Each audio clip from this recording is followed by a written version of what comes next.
नमस्कार। ये डेटा क्या कहता है कि एक नए एपिसोड में आप सबका स्वागत है। राज्यों के चुनाव की गर्मी खास करके उत्तर प्रदेश और पंजाब की एक जोर शोर तरीके से बनी हुई है। इस दौरान कई आधी अधूरी, कई सच्ची झूठी, कई यहाँ तक के बेहूदी बातें उठती रही हैं। इनमें से एक बात जो बार बार उठी है उसका मैं आज जिक्र करूँगा। ये दो प्रश्न हैं जिनको मैं इस एपिसोड में मैं एनालाइज करूँगा। पहला ये कि क्या मोदी की वजह से, मोदी गवर्नमेंट की वजह से ज़्यादा लोग हिंदुस्तान छोड़कर जा रहे हैं, और दूसरी ओर जो सरकार में जो बीजेपी के समर्थक हैं वो लोग कहते हैं कि मोदी सरकार की नीतियों की वजह से और ख़ासकर मोदी जी की वजह से जो NRIs हैं, जो अप्रवासी भारतीय हैं, वो अब हिंदुस्तान आने लगे हैं। कितनी सच्चाई है इन दो बातों में, चलिए देखते हैं। इस संदर्भ में लोकसभा में कई बार प्रश्न उठ चुके हैं। मैं दो प्रश्नों की बात करूंगा।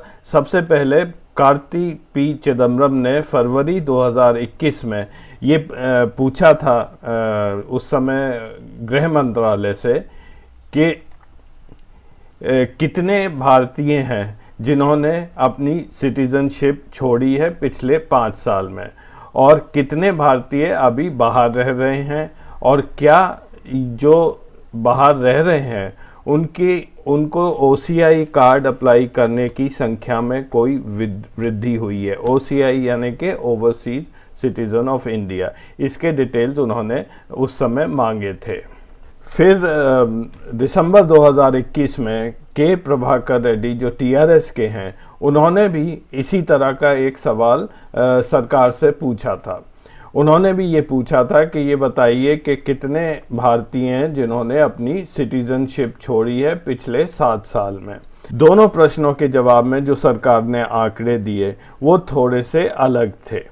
यहाँ तक कि हिस्टोरिकल डेटा था उसमें भी डिफरेंसेस पाए गए हैं। तो मैं जो आपको दिखाऊंगा वो डेटा है जो के प्रभाकर रेड्डी के प्रश्न के जवाब में गृह मंत्रालय के उस समय जो मिनिस्टर थे नित्यानंद जी, उन्होंने उसका जवाब दिया। तो ये डेटा सरकार ने OCI के बारे में दिया था। एक मैं जल्दी से बता दूं कि OCI क्या होता है जिन लोगों को नहीं पता। जो लोग भारतीय नागरिकता छोड़ देते हैं उनके पास ये ऑप्शन रहता है कि वो ओवरसीज सिटीज़न ऑफ इंडिया बन जाएं। ये डुअल सिटीज़न के जैसी ही है लेकिन डुअल सिटीज़नशिप नहीं है। इसके कई फ़ायदे होते हैं। वो वीज़ा फ्री ट्रैवल कर सकते हैं हिंदुस्तान में, यहाँ पे नौकरी कर सकते हैं, यहाँ पे इन्वेस्ट कर सकते हैं इत्यादि। ये केवल भारतीयों के लिए नहीं है, ये उनके फैमिली मेम्बर्स, अगर शादी किसी ने बाहर की है तो उनकी फैमिली, बच्चे सब लोग OCI कार्ड ले सकते हैं। तो ये है पिछले 7 साल के जो फिगर्स जो भारत सरकार होम मिनिस्ट्री ने दिए थे। यहाँ आप देखेंगे 2015 से 19 तक लगभग 1,40,000 के आसपास हर साल लोग OCI कार्ड्स अप्लाई करते हैं। 2020 में ये फिगर कम है। 2021 तक का डेटा है, सितंबर तक का, जिस साल में 1,11,287 OCI कार्ड्स इशू हुए थे। तो यहाँ पे ऐसा कोई ट्रेंड नहीं है कि ये ऊपर जा रहा है या नीचे जा रहा है। ये एक कांस्टेंट सा फिगर चल रहा है पिछले 7 साल से। और इस समय भारत सरकार के अनुसार total number of overseas citizen of India की जो संख्या है वो है 36,99,476। ये आंकड़े 2020 तक के हैं। तो ये थी OCI की बात। अब हम देखते हैं कितने लोग भारत छोड़कर गए हैं पिछले सालों में। ये वो लोग हैं जो भारत से चले गए, दूसरे देश की नागरिकता ले ली। इनमें से कुछ लोगों ने OCI कार्ड भी बनवाए और कुछ ने नहीं बनाए, ये उसी देश के नागरिक रहते हैं। तो चलिए देखते हैं इसके डिटेल्स। सबसे पहले भारत की माइग्रेशन स्टैटिस्टिक्स। ये लोग वो हैं जो भारत छोड़कर चले गए और बाहर की नागरिकता ले ली। ये एक डिक्लाइनिंग ट्रेंड है। 1960 में करीब 94 लाख लोग बाहर रहते थे। ये धीरे धीरे करके हर साल यहाँ कम होते गए।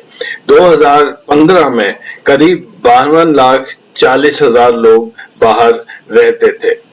तो माइग्रेशन हमारे देश से धीरे धीरे साल दर साल कम होता जा रहा है।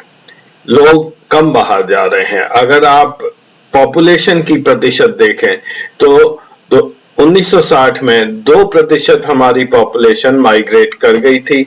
वो आज 2015 में घटकर 0.4% हो गया है। इस डिक्लाइनिंग ट्रेंड का ये भी मतलब है कि जो लोग 1960 के दशक में बाहर गए थे, एक नेचुरल प्रोसेस की वजह से एलिमिनेट होते जा रहे हैं। यानी कि जो तब 25-30 साल के थे वो ऑब्वियसली अब जिंदा नहीं रहे होंगे। तो नए लोग जा नहीं रहे और पुराने जो हैं वो धीरे धीरे ख़त्म होते जा रहे हैं। पिछले कुछ सालों का डेटा मैंने यूनाइटेड नेशंस के पॉपुलेशन डिवीजन से ये लिया है। 2019 में इस डेटा के मुताबिक करीब 51,54,737 लोग बाहर रहते थे जो कि भारत के माइग्रेंट्स थे। तो आज करीब करीब 50 लाख लोग बाहर होंगे, जिसमें से 36 लाख के करीब OCIs हैं और 14 लाख दूसरी जगह के शहरी नागरिक बन चुके हैं। यूनाइटेड नेशंस की डेफिनेशंस के अनुसार माइग्रेंट उसको बोलते हैं जो कि एक किसी देश का नागरिक हो लेकिन वहाँ पर पैदा नहीं हुआ हो। इसमें ऑब्वियसली वो लोग नहीं आते हैं जो टेम्परेरी वहाँ गए हैं या उनके बच्चे उस देश में पैदा हुए हों। अब मैं आपको दिखाऊंगा भारत का नेट माइग्रेशन रेट। पहले मैंने आपको दिखाया टोटल लोग कितने आज बाहर रहते हैं। अब मैं इसको हर साल में ब्रेक डाउन करूंगा और नेट रेट यानी कि कितने इंडिया में आए लोग यहाँ पे रहने के लिए और कितने बाहर गए, उन दोनों को सब्ट्रैक्ट करके और हर साल का मैंने ये प्लॉट किया है। इसमें आपको फिगर्स की तरफ ध्यान मत दीजिए, केवल वो ग्राफ का आप एक ट्रेंड देखिए। तो ये ग्राफ में 1950 से लेकर 2022 तक का मैंने डेटा प्लॉट किया है। 1950 और 60 के दशक में बहुत कम लोग बाहर गए। ये जीरो लाइन है और जीरो लाइन के अगर नीचे कोई वैल्यू है वो है जो लोग बाहर चले गए यानी कि नेगेटिव वैल्यू। और अगर ये पॉजिटिव है जैसे ऊपर ये स्पाइक्स दिख रही हैं, इसका मतलब नेट रेट हिंदुस्तान में ऐड हो गए, लोग आए। तो पहली चीज तो ये सरप्राइजिंग है कि इंडिया में भी एक टाइम ऐसा था कि जब ज्यादा लोग हिंदुस्तान आते थे और कम बाहर जाते थे। 50 से लेकर 60 तक बहुत कम लोग बाहर जाते थे और फिर आया बांग्लादेश वॉर का पीरियड और भी कई इंसिडेंट्स बाहर हुए। उस समय एक इन्फ्लक्स होने लगा हिंदुस्तान में और भी कई देशों से, अफगानिस्तान से लगातार लोग आते रहे, बीच में युगांडा से भी काफी लोग यहाँ पे आए। तो जो जियोपॉलिटिकल सिचुएशन थी दुनिया की, उस हिसाब से भारत में भी एक टाइम था जब काफी लोग सिटीजन्स यहाँ आके बने, सिटीजन्स नहीं बने बट यहाँ पे आ गए वो। उसके बाद 1990 के बाद नेट रेट जो है वो नेगेटिव होने लगा, यानी कि लोग ज्यादा बाहर जाने लगे और यहाँ पर भी कम लोग आ रहे थे। तो ये एक ना इसमें कोई वृद्धि हुई है उसकी एनुअल रेट में, ना ही कम हुआ है। ये लगातार एक कांस्टेंट रेट से करीब ये चल रहा है। तकरीबन 4 से 5 लाख लोग हर साल माइग्रेट करते हैं। अब मैं इसी ग्राफ को थोड़ा जूम इन करता हूँ अपने पीरियड ऑफ इंटरेस्ट में, यानी कि 2014 से 2022 तक का। तो ये ग्राफ अगर आप देखेंगे तो 2014 से 2018 तक नेट माइग्रेशन रेट, हमेशा याद रखिए ये नेट माइग्रेशन रेट है, जितने बाहर गए और जितने अंदर आए उनका डिफरेंस। नेट माइग्रेशन रेट बढ़ता गया, यानी कि लोग जो हैं ज़्यादा बाहर जाने लगे और उसके बाद से ये घटता जा रहा है। अब इसी ग्राफ को लेकर सब लोग जो है अपना अपना इंटरप्रिटेशन देते हैं। कुछ लोग कहते हैं कि हिंदुस्तान ज़्यादा लोग वापस आ रहे हैं, कुछ कहते हैं बाहर गए। 2014 से 2018 के बीच में माइग्रेंट्स बढ़ते गए, यानी कि लोग बाहर जाते गए, और बाद में ये फिगर कम आता गया।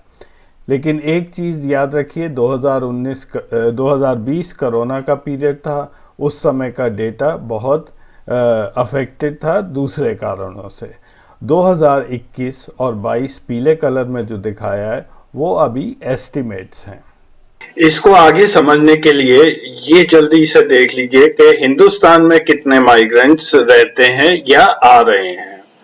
तो ये डेटा मैंने लिया है प्यू रिसर्च से, और उनके मुताबिक 2015 में करीब 52 लाख लोग बाहर के माइग्रेंट्स थे जो हिंदुस्तान आए हुए थे। इनमें से बहुत कम लोगों को यहाँ की नागरिकता अभी तक मिली है। ये ज्यादातर लोग करीब 32 लाख बांग्लादेश से, पाकिस्तान से 11 लाख, नेपाल से 5,40,000 और श्रीलंका से 1,60,000 के करीब लोग रहते हैं। इसके अलावा तिब्बत से, युगांडा और अफगानिस्तान से भी लोग यहाँ पर रहते हैं। तो क्या ये फिगर बढ़ता जा रहा है या घटता जा रहा है? रोनाल्ड स्केल्टन का एक पेपर है, उन्होंने इसकी स्टडी की है जो माइग्रेंट्स इंडिया में आ रहे हैं, और उनके मुताबिक 1971 में करीब 73 लाख माइग्रेंट्स थे यहाँ पर, और 1981 में ये 61 लाख के करीब रह गए, और आज वो हैं करीब 50 लाख हैं। तो over a period of time, समय के साथ यहाँ पे जो है ये माइग्रेंट्स घटते जा रहे हैं। और इस दौरान पिछले 5 साल में जो नागरिकता दी गई है वो बहुत ही कम लोगों को दी गई है, करीब 4,844 लोगों को। तो ये बाकी माइग्रेंट्स अभी एक स्टेटलेस कंडीशन में हिंदुस्तान में रह रहे हैं। इस फिगर को एक बार फिर से हम इंटरप्रेट कर लेते हैं। माइग्रेंट्स बाहर से इस दौरान में कोई खास ज़्यादा नहीं ऐड हुए हैं। मे बी थोड़े बहुत अफ़गानिस्तान से कुछ हज़ार लोग आ गए होंगे, लेकिन वो एक कांस्टेंट फिगर रहा। तो ये जो ग्राफ है ये आपको असली सिचुएशन दिखाती है। 2014 से 2018 तक ज़्यादा लोग बाहर गए, 2018 से 2020 तक कम गए, और आगे और कमी की उम्मीद है। और ये पूरा पीरियड बीजेपी के रूल, मोदी जी के शासन का ही है, 2014 से 2022 तक। ये याद रखिए, ये मैं माइग्रेंट्स की बात कर रहा हूँ, ना कि एनआरआईज की। तो हिंदुस्तान के डायस्पोरा की संख्या कितनी है? डायस्पोरा मतलब के एनआरआई प्लस माइग्रेंट्स। तो ये फिगर भारत सरकार ने दिया है। इस वक्त एनआरआई 2020 में 1,24,99,395 थे, और माइग्रेंट्स जो है अभी हमने कैलकुलेट किया है करीब 50 लाख होंगे। तो ये टोटल मिला के 17.6 मिलियन, यानी कि 1,76,00,000 लोग भारत से जो जुड़े हुए हैं वो बाहर रहते हैं। और इसीलिए आजकल आपने देखा होगा कि ये खबर आती रहती है कि भारत में करीब 18 मिलियन डायस्पोरा की पॉपुलेशन है। ये 2021 का फिगर है, और इंडियन डायस्पोरा दुनिया में सबसे बड़ा है। ये हमारी जनसंख्या का 1.3% है, जो कि बहुत बड़ा फिगर है। आते हैं दूसरे प्रश्न पर, क्या लोग हिंदुस्तान वापस आ रहे हैं जो एनआरआईज थे मोदी जी के सुशासन की वजह से? मैं अब बात करूंगा net immigration rate. Net immigration मतलब कि हमारे जो एयरपोर्ट, सी पोर्ट या लैंड क्रॉसिंग है, वहां पे कितने लोग अंदर आए और कितने बाहर गए। इन दोनों का अगर डिफरेंस लेंगे तो हमें पता चल जाएगा कितने यहाँ रह गए या यहाँ से बाहर चले गए। तो ये मैंने नेट इमिग्रेशन रेट हिंदुस्तान का प्लॉट किया है पिछले 6 सालों का, 2015 से 2020। यहाँ पे वैल्यूज अभी आप नहीं देखिए, केवल ट्रेंड देखिए। जो Q4 होता है, यानी कि सितंबर से दिसंबर, ये वाला पीरियड, इसमें लोग हिंदुस्तान में ज्यादा आते हैं। ये टूरिस्ट पीरियड माना जाता है। इस लाइन के इस तरफ अगर हैं तो इंडिया में रह जाते हैं, इस लाइन के इधर हैं तो चले जाते हैं। तो Q4 में ज्यादा लोग हिंदुस्तान आते हैं, बाहर छुट्टियां होती हैं, क्रिसमस ब्रेक होता है, और ये सब लोग आने वाले साल के जनवरी में बाहर चले जाते हैं। तो यहाँ पे भी आपको कोई ऐसा मेजर स्पाइक किसी भी साल में नहीं दिखेगा। 2018 में ये जो येलो लाइन है यहाँ पे आपको दिख रही है कि ज्यादा लोग आए थे, लेकिन ये लोग अगले साल जो था 2019 में ये बाहर चले गए थे। तो ये इस सीजन में या 2018 में एक टूरिस्ट में एक जंप आया था उन दिनों, उस समय हमारा टूरिज्म अच्छा रहा था। तो इसी डेटा को एक टेबल फॉर्म में मैं दिखा रहा हूँ। ये है 2015 से 2020 तक का नेट इमिग्रेशन रेट। हर साल ज्यादा लोग बाहर गए हैं। यहाँ पे कोई एक भी ट्रेंड ऐसा नहीं दिखा रहा कि यहाँ पे सडनली कोई इन्फ्लक्स हुआ हो। अगर आए भी हैं तो 2, 4, 5, 10 लोग आ गए होंगे, बट उससे ये एक कोई जनरल स्टेटमेंट नहीं है कि एनआरआई भारत आना चाहते हैं। ये टोटल जो है करीब 37 लाख लोग बाहर गए हैं इन 6 सालों में। एवरेज करीब 6 लाख से थोड़ा ऊपर बनता है प्रत्येक वर्ष का। इसी संदर्भ में मैं आपको एक सर्वे दिखाता हूं जो कि किया है नूपुर दवे ने। नूपुर दवे एनआरआईज की मदद करती हैं इंडिया में रीसेटलमेंट के लिए, और इन्होंने 2018 में सर्वे किया है और ये लिंक्डइन पर उन्होंने ये पब्लिश किया हुआ है। तो पहली चीज उन्होंने पूछा एनआरआईज को कि do you want to move back to India, क्या आप भारत आना चाहते हैं। 28.7% लोगों ने कहा वो अनडिसाइडेड हैं। 27 ने कहा कि वो आना चाहते हैं। 24.7 ने कहा कंफ्यूज्ड हैं। करीब 14.5% ने साफ मने किया, और 2 से 3% के करीब ने कहा थोड़े टाइम के लिए, और कुछ ने कहा, बाकियों ने कहा कि वो रिटायरमेंट के बाद आना चाहेंगे हिंदुस्तान। उन्होंने फिर ये देखा कि जो लोगों ने हाँ की है वो उनमें से बहुत ही कम इक्का दुक्का लोग ही वापस आते हैं। तो उन्होंने उसी सर्वे में फिर लोगों से पूछा कि आप लोग क्यों नहीं आए थे, और इसका अगर आप जवाब देखेंगे तो ये एक काफी मजेदार आंसर है कि पहली चीज तो जब वो आना चाहते हैं तो बोलते हैं यहाँ सैलरी ठीक नहीं है, यहाँ पे जॉब अच्छा नहीं है, हिंदुस्तान का इंफ्रास्ट्रक्चर अच्छा नहीं है, यहाँ का वर्क एनवायरनमेंट अच्छा नहीं है, यहाँ पे सोसाइटी के इश्यूज हैं, यहाँ लोग बहुत लेजी हैं, वुमेन्स की सेफ्टी नहीं है, और मेरी वाइफ नहीं आना चाहती है, बच्चों की एजुकेशन अच्छी नहीं है, मेरा ग्रीन कार्ड है, मैं अमेरिका से प्यार करता हूँ, एटसेट्रा एटसेट्रा। तो ये रीजन इन्होंने टैबलेट किए हैं, और इसमें मेल और फीमेल पिंक में है, मेल के आंसर्स जो है ब्लू में है। तो फाइनली उन्होंने कहा है कि आने के लिए चाहने से कुछ नहीं होता है, लोग आते नहीं हैं। और अंत में चलते चलते केवल आपकी नॉलेज के लिए ये बता दूं कि सबसे ज्यादा भारतीय कहाँ रहते हैं बाहर। तो सबसे ज्यादा इंडियंस इस वक्त यूनाइटेड अरब एमिरेट्स में है, दुबई में और अबू धाबी में है। ये करीब करीब 3.5 मिलियन, 3.5 मिलियन है। यूएसए नंबर दूसरे स्थान पर है जहां पे 2.7 मिलियन इंडियंस रहते हैं, और तीसरे नंबर पर है सऊदी अरेबिया जहां पे 2.5 मिलियन भारतीय हैं। तो ये टोटल करीब 9 मिलियन है, जो कि हमारा जो 18 मिलियन जो भारतीय बाहर हैं उसमें से आधे इन 3 देशों में रहते हैं। और एक और चीज में जो कि अच्छी बात है वो आपको चलते चलते और बता दूं कि हालांकि बाहर लोग जो हैं कम जा रहे हैं, कम होते जा रहे हैं, एनआरआईज भी कम होते जा रहे हैं और इमिग्रेंट्स भी कम होते जा रहे हैं, लेकिन इंडिया में जो पैसा वो लोग भेजते हैं वो बढ़ता जा रहा है। ये फिगर है, यहाँ 2020 है और यहाँ 2010, ये उल्टा है।